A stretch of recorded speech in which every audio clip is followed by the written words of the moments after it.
This is Tales from the Cube, a podcast about call centers, what it's like to work in them, the good, the bad, the ugly, the funny and not so funny side of what it's like working in a call center. Hello there, this is episode 23014. I'm Clip, welcome to Tales from the Cube. In this particular episode, I'm going to be discussing what a tier is. Tier 1, 2, and 3 are often referred to in IT support, and in call centers they are definitely there. So we're going to take a little bit of a look at that, find out for you, and disseminate to you what they are all about here in this edition of the podcast. I would say that it's important to know this because not every company actually deploys tier 1, 2, or 3, or even 4s. They do have maybe a tier 1 and a tier 2. Generally speaking, it depends on the product and the level of knowledge needed as far as the technical skill sets that are going to be required to handle issues. So generally speaking, though, you're usually going to find in most circumstances within a company that there is a tier 1, a tier 2, and possibly a tier 3, and maybe even a tier 4 advisor that might be engaging with you. In a lot of cases, the tier 3 and 4s are not going to be engaging with you as a frontline contact, simply because they're more involved in the actual review of products and their workings, and also the intimate details of dealing with tickets, basically to deal with the issues that are at hand. So, for example, in my particular group, I am a senior advisor. So essentially, I'm what's known as a tier 2, and there's no tier 3. So there's nobody above me that people can access to speak to with regard to their troubleshoot. Now, I do have internal resources that I can reach out to, which is technically a tier 3, but our campaign basically says, no, there's no such thing as a tier 3. Well, actually, that's not true. There is, but they don't call it that. They call it a different thing. So out of respect for that, we just simply say, okay, there's no tier 3, but in reality there is, and there's possibly even a tier 4. But those are really deeply internal people. I don't even engage with them. The most I engage with, my path as far as this goes, the engagement is with a particular type of person who's looking at this from an engineering perspective. So at that point, when the case gets sent off to them, they basically would look at it and tell me what they're going to do, or they might have to go with their internal escalation processes and go forward to get more of a resolution. That can happen, and it does. So that's the thing that you should be aware of. The other thing, too, as a customer, you should be aware of whenever you're engaging with particularly a tier 2 or even a tier 3, is that this is basically going to be time-consuming. There's no such thing as a 2-minute troubleshoot when you have a really complex issue.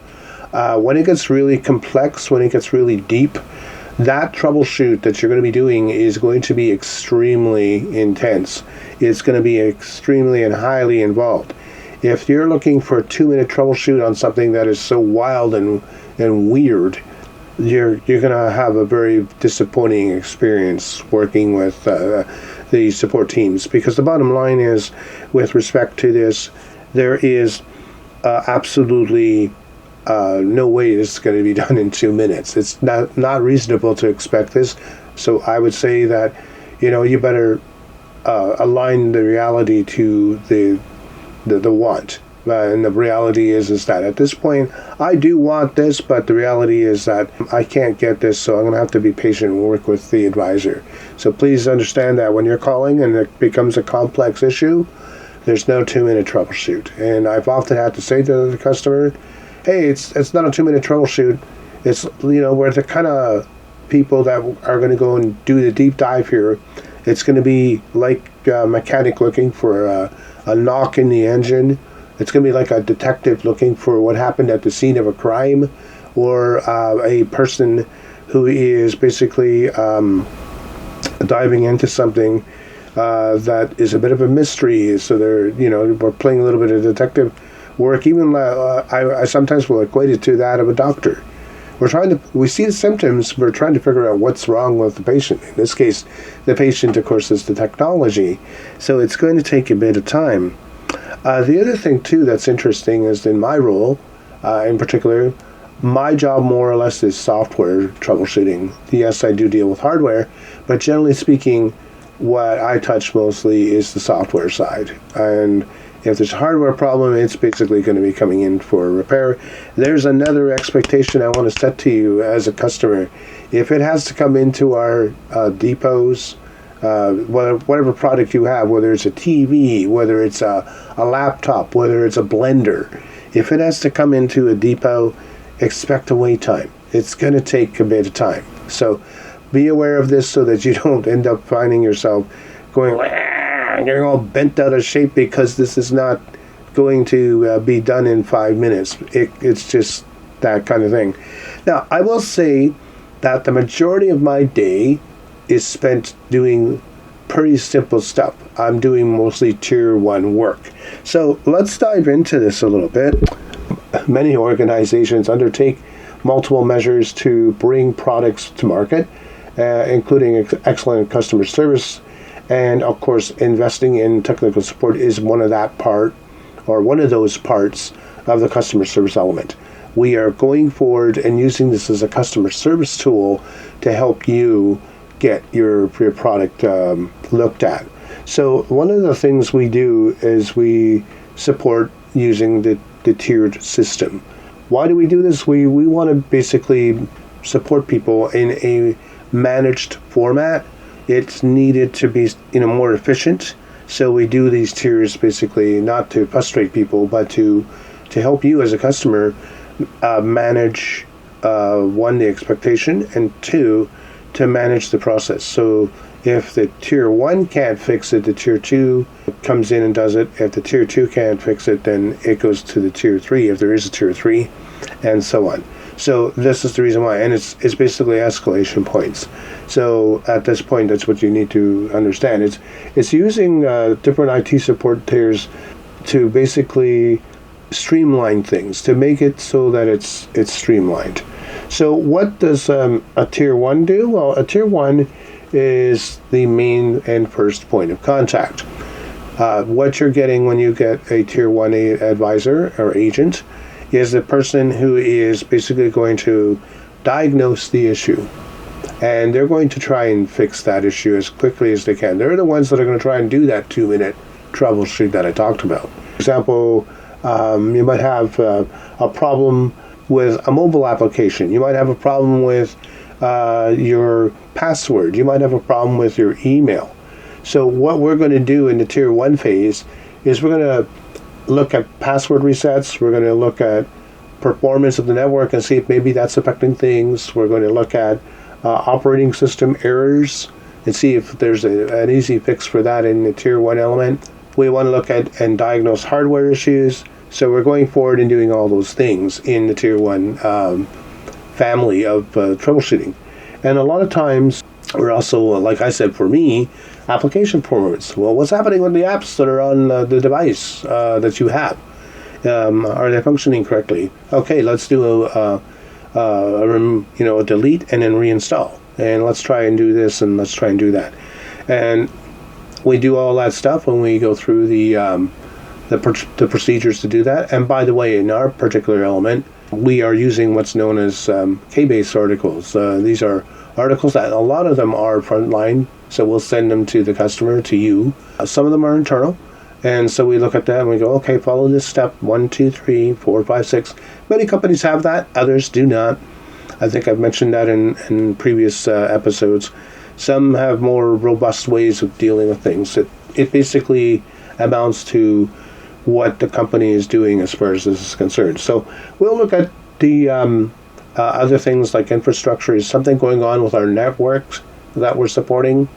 So is there something wrong with the mail servers? Is there something wrong with the app server? It's what's going on here. So the tier 1 will look at that and try and resolve it as quickly as we can. It could be as simple as resetting a password or restarting the phone, or clearing a cache in a website browser on a computer, or it might be that you have to we might realize, okay, well, you know what, the battery is not working too well in your blender, or the TV's got some problems with its backlight. We might have to consider a hardware repair.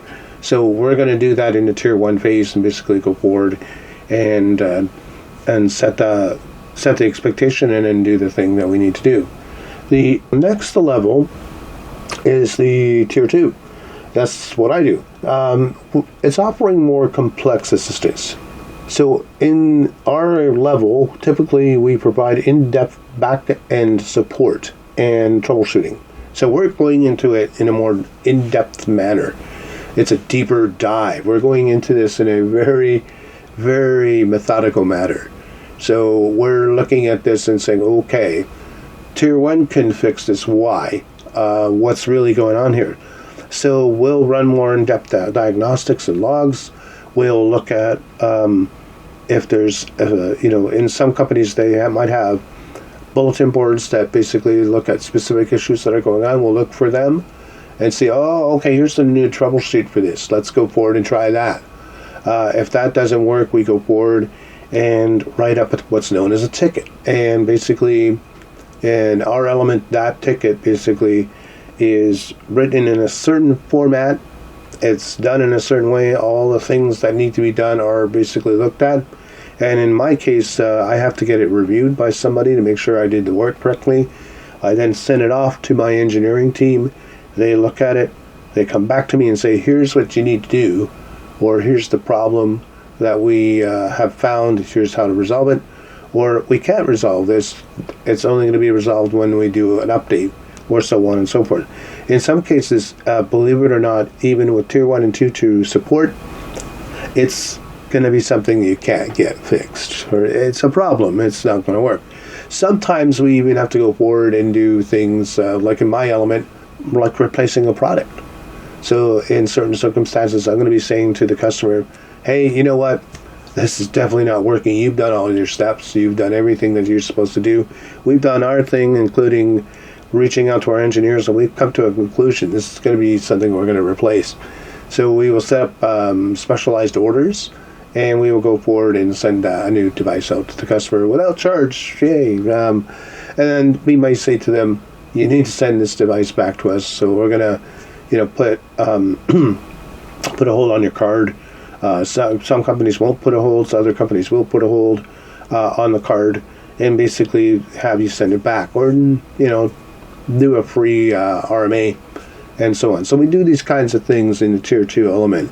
So it's what I'm getting to in tier 2 particularly is it's very much a scope of support that's dealing with the more in-depth, complex issues that are going on with your product, and that's what we're doing here. It's a deeper dive.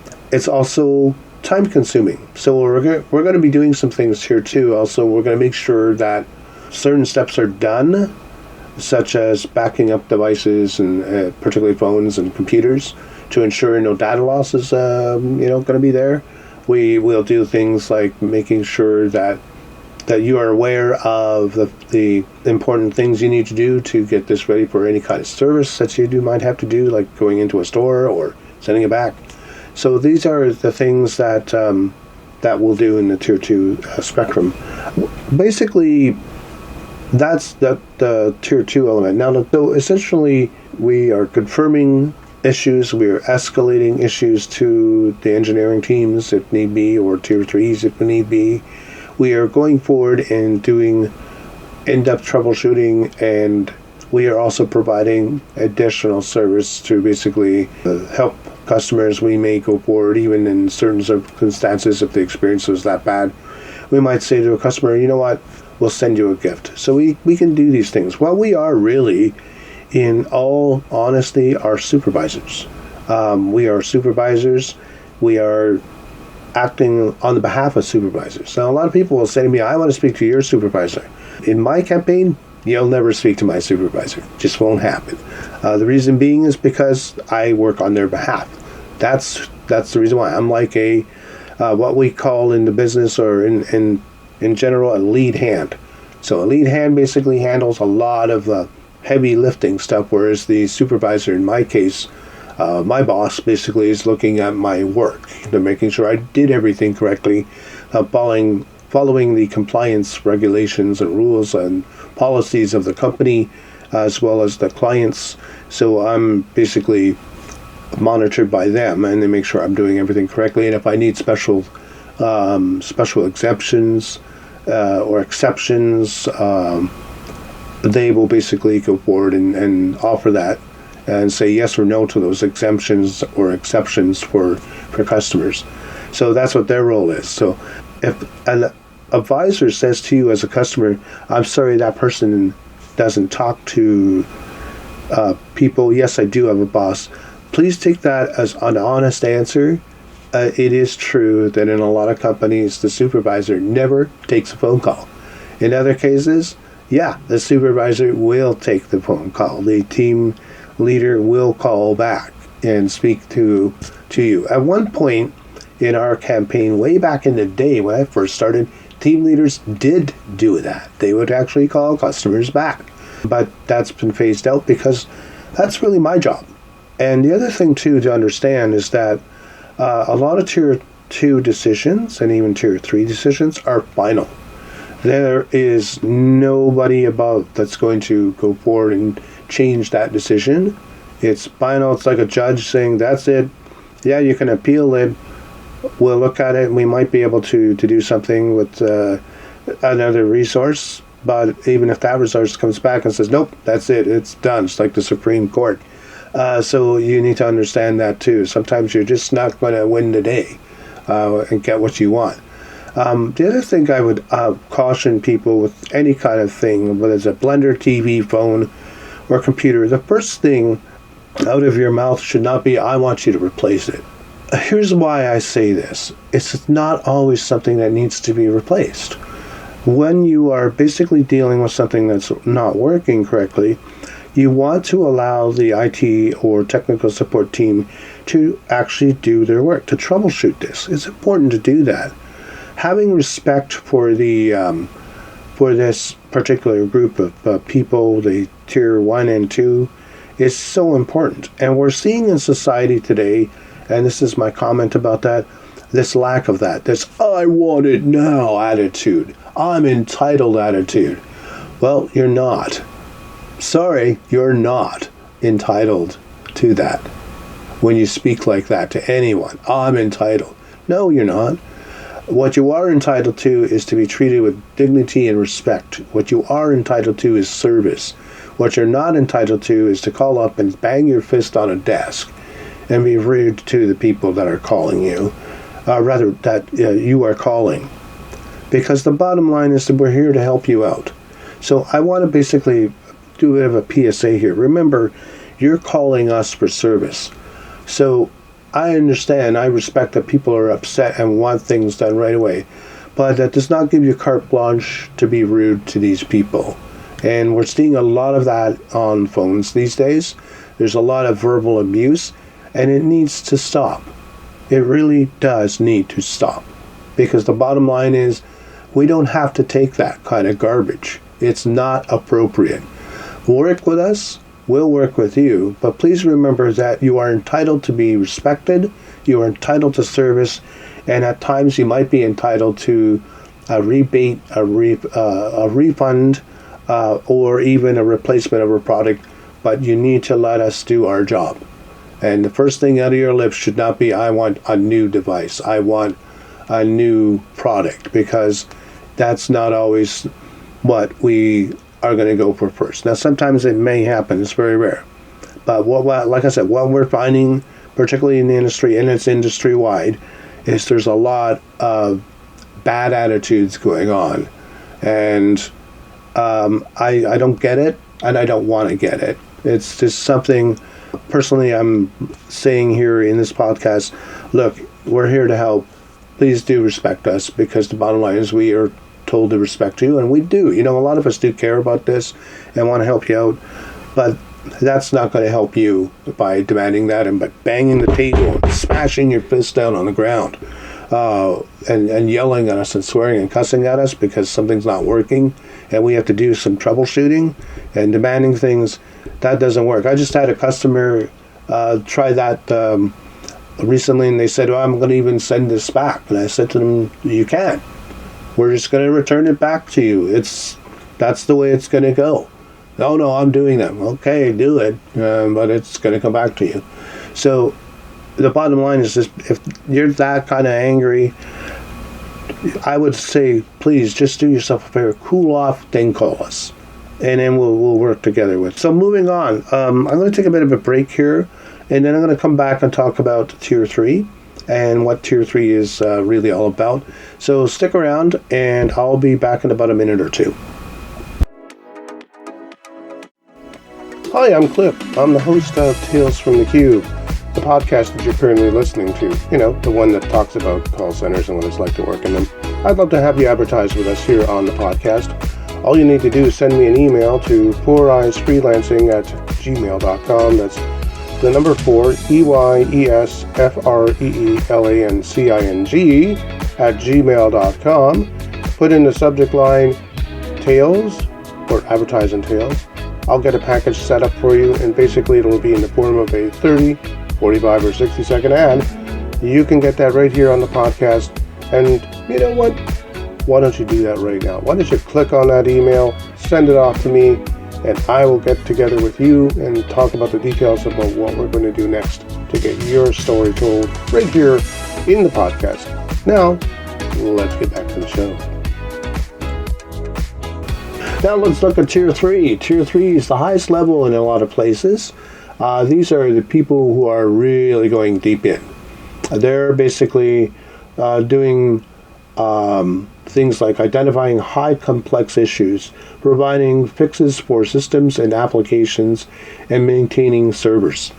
So they're really big on doing that. They're the highest end. You might encounter an error in an application. So it's something that might jeopardize the infrastructure of the network. You can bet that the Tier 3 is going to try and fix that issue. They're able to update and fix the application's code. In a lot of cases, they're also able to achieve a level of support by having extensive knowledge. So these people are very, very knowledgeable. So they can do these things. So like I said, if there's something going wrong with the infrastructure, they can, or an app or something like that, they can go in and make fixes. They can actually manipulate the system and go forward and do that fix that code, or fix that infrastructure in this, in a way that's going to make it work better. They might have to do a swap out of a server. They might have to go forward and rewrite code or something like that. But that's what they do. Or they might have to go forward and say to a higher level, hey, we need to basically do a patch or a bug fix here. We need to get a security patch out to the customers because this is happening. We might have to go forward or create a whole new app for this particular thing that's the customer's wanting, because there's a service request for that. So these are kinds of things that they do. Now there is the Tier 4 that we come here into. What it says here, or what I've read about them, because I'm not a Tier 4, I've never heard of this too much. The Tier 4 deals generally with issues that are organizational, and what I've read about them is apparently they work with third-party products or other systems that are not within the organization. They might be actually more in-depth engineering teams within a company as well. But you know what? Really, it's usually just 3 levels of tier that we have in this particular situation. So your Tier 1, basic troubleshooting. Tier 2, more advanced. Tier 3, the people that are going to basically look at things that go forward and deal with patches and fixes in the servers and fixes in applications and stuff like that. So they're going to go forward and do those kinds of deep dives, and they might contact what we would call a Tier 4 for more in-depth knowledge as far as the product goes. Even a revamp of the product or a new product request might come out of that tier 4. And even a deeper dive might be needed as far as this, because it's so complex that it needs more of an engineering touch. But overall, essentially what I'm getting to is that the tiers scale up. Now, in our group, as far as things go, and I will actually talk about this in more in depth, and that is with one thing, and that's two-factor authentication, which I think I've mentioned a lot of companies are getting into and using. Companies may allow their tier 3s or even their tier 2s to manipulate it, but other companies will not. So if the company is not willing to do that, again, this is a thing that you need to have as a takeaway, an understanding of that it's not because they're trying to be malicious or jerks in any way, shape, or form. It's just basically because of compliance and security. They won't manipulate the system because it is designed to protect data in a lot of cases. That's what two-factor does. And so that's one thing you might find that, hey, look, you're going to have to wait. And no, you may not like it, but please understand that that's a feature that a lot of people say, well, yeah, you can manipulate it. Yeah, probably could, but not going to, because the company has deemed it necessary not to, for compliance reasons and security reasons and data protection reasons, particularly over in Europe with the GDPR. Companies can lose lots of money and go even out of business if they fail this. So that's why you're seeing a lot of pushback with respect from companies to two factors, saying, no, we're not going to manipulate that system. So that's one part of any tier support you may have a bit of a challenge with. But in that vein, what I'm going to do here is call it a day. It's been really nice to get back in here. I'm sorry it took a little bit of time to do that. I got a bit of a nasty bug, and it took me out of the game for a bit. But I appreciate everybody's patience here with waiting for a new episode. And I will look forward to seeing you in the next one. In one of the future episodes, I'm going to do, actually, one or two, and in fact, the next two episodes, I'm going to talk about criticizing your company, and I'm also going to talk about unionization. Yeah, unionizing your call center. We're going to talk, actually, or I'm going to attempt to get a guest and talk about what is allowed with respect to unionizing here, in particular in Ontario or in Canada in general, with respect to the call center. Now, I want to be clear, we're not going to be doing a unionizing drive for your company. This is in general, so watch for that, because there will be lots of caveats in that one. But and also the same thing with regard to criticizing your company. We're going to be doing lots of caveats in that. Be aware that it's basically a talk about two very sensitive subjects, but I think it needs to be addressed. I appreciate your visiting with us here, and I will see you in the next episode of Tales from the Cube. Thank you very much for taking the time to listen to us today. Take care. Have a great one. Thanks for listening to Tales from the Cube. You can hear us on all the major podcast platforms such as Spotify, iHeartRadio, Google Podcasts, and wherever else you listen to podcasts. We'll see you in the next episode.